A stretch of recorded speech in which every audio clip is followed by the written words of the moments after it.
রমজান মাসে কোন আমল বেশি বেশি করা উচিত আজকের ভিডিওতে আপনারা সেটাই জানবেন ইনশাআল্লাহ। দেখেন, আমাদের এখন পবিত্র মাহে রমজানুল মুবারক চলতেছে।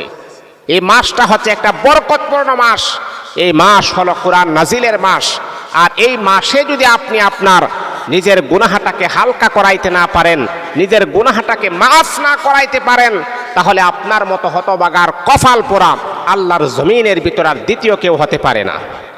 এই জন্যে রাসূল আকরাম সাল্লাল্লাহু আলাইহি ওয়াসাল্লাম রমজানের প্রস্তুতি 2 মাস আগ থেকেই নিতেন। আমার রাসূল বলতেন, 2 মাস আগ থেকে দোয়া পড়তেন, আল্লাহুম্মা বারিক লানা ফি রজব ওয়া শাবান ওয়া বাল্লিগনা রমাদান। হে আল্লাহ, তুমি আমাদেরকে রজব এবং শাবানে বরকত দাও, আর আমার হায়াতটাকে টেনে টেনে টেনে টেনে রমজান পর্যন্ত পৌঁছায়া দাও। এই জন্যে রমজানের জন্য আমার নবী 2 মাস আগ থেকে প্রস্তুতি নিতেন। রমজানে সাহাবে কেরাম বলে, আমি রাসূলের দিকে তাকিয়ে দেখলাম রাসূল রমজানে বার কবরের মাঝে গামছা বেঁধে ইবাদত করতেন, আল্লাহর জন্য পাগল হয়ে যাইতেন, দুনিয়ার সব কিছু ভুলে যাইতেন, আল্লাহর জন্য বেকুল হয়ে যাইতেন। তাহলে বোঝা গেল রমজানে বেশি বেশি কি আমল আমার রাসূল করতেন, সেটাই আজকে আমি আপনাদেরকে বলবো। সম্মানিত হাজিরিন, রমজান মাসে বেশি বেশি কি ইবাদত আপনি করবেন, সেটা হচ্ছে কয়েকটা নিয়ম আছে। সেটা হচ্ছে 1 নম্বর হলো আপনি কোরআন তিলাওয়াত করবেন। শাহরু রমাদান আল্লাযী উনজিলা ফীহিল কুরআন হুদাল লিন-নাস ওয়া বায়িনাতিন মিনাল হুদা ওয়াল ফুরকান। আল্লাহ পাক রব্বুল আলামিন পবিত্র মাস মাহে রমজানুল মুবারকে আমার আল্লাহ কোরআন নাজিল করেছেন। সেই জন্য এই মাসে আপনি বেশি বেশি করে কোরআন তেলাওয়াত করবেন। কেন করবেন? কি কারণে আপনি এই মাসে বেশি বেশি কোরআন তেলাওয়াত করবেন আপনি জানেননি? আমার নবী সাহাবে কেরামকে বললেন, সাহাবীরা রে, রমজানুল মুবারকে যদি কোনো ব্যক্তি 1 খতম কোরআন শরীফ পড়ে, আমার আল্লাহ তার আমল নামার ভিতরে 70 খতম কোরআন পড়ার সওয়াব দান করে দিবেন। নবীজি বললেন, শুধু তা নয় সাহাবেরা, এই রমজানুল মুবারক হলো কোরআন নাজিলের মাস। শুধু 70 খতম কোরআনের সওয়াব দিবে তা নয়, আল্লাহ পাক রব্বুল আলামিন এমন হতে পারে তার বান্দাকে খুশি হয়ে 700 খতম কোরআনের সওয়াব আমার আল্লাহ দান করে দিবে। এই জন্য বাবা, রমজানুল মুবারক ছাড়া যদি অন্য কোনো মাসে যদি আপনি কোরআন তেলাওয়াত করেন, তাহলে 1 খতম পড়লে 10 খতমের সওয়াব পাওয়া যায়। কিন্তু রমজানই হচ্ছে একটা ইবাদতের মাস, যেই মাসে 1 খতম কোরআন শরীফ পড়লে 70 খতমের সওয়াব আমার আল্লাহ আপনার আমল নামে দান করে দিবেন। তাহলে রমজান মাস যখন চলা থাকবে তখন বেশি বেশি আমলটা আপনি করবেন। 1 নাম্বার হলো কোরআন তেলাওয়াত করবেন। 2 নাম্বার হলো নফল ইবাদত বন্দেগী আপনি করবেন। আওয়াবিন ইশরাক তাশতের নামাজ, তাহাজ্জুদের নামাজ, এই নামাজগুলা বেশি বেশি আপনি করবেন। এই যে আমরা যে নফল ইবাদত করি, মনে করেন সাহারি খাওয়ার সময় ঘুম থেকে জাগ্রত হয়, ওই সময় আপনি যদি সময় হয় তাহলে তাহাজ্জুদের নামাজ আপনি পড়বেন। আমার রাসূল রমজানুল মুবারকে তাহাজ্জুদের নামাজ, নফল নামাজ কখনো মিস করতেন না। মানে একা ইবাদতের প্রতি একটা টান, ইবাদতের প্রতি একটা ভালোবাসা আমার রাসূলের একটা স্পিরিট রমজানে চলে আসতো।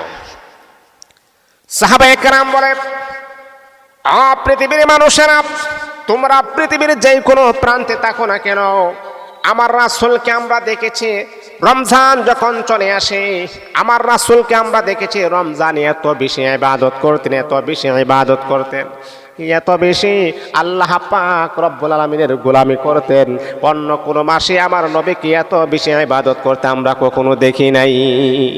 তাহলে কেন আমার রাসূল কেন করতেন? কারণ জানে রমজান হচ্ছে পবিত্র মাস, জানে রমজান হচ্ছে কোরআন নাজিলের মাস। এই মাসে ইবাদত করলে আল্লাহ সবচাইতে বেশি খুশি হন। বন্ধুরে আমার দিলের কান লাগায় যুবক ভাইয়েরা বোনেরা শুনেন, রমজানে কোন ইবাদত বেশি করবেন? রমজানে দান সদকা বেশি করবেন। রমজান মাসে আল্লাহর হাবিব দান সদকা করতেন।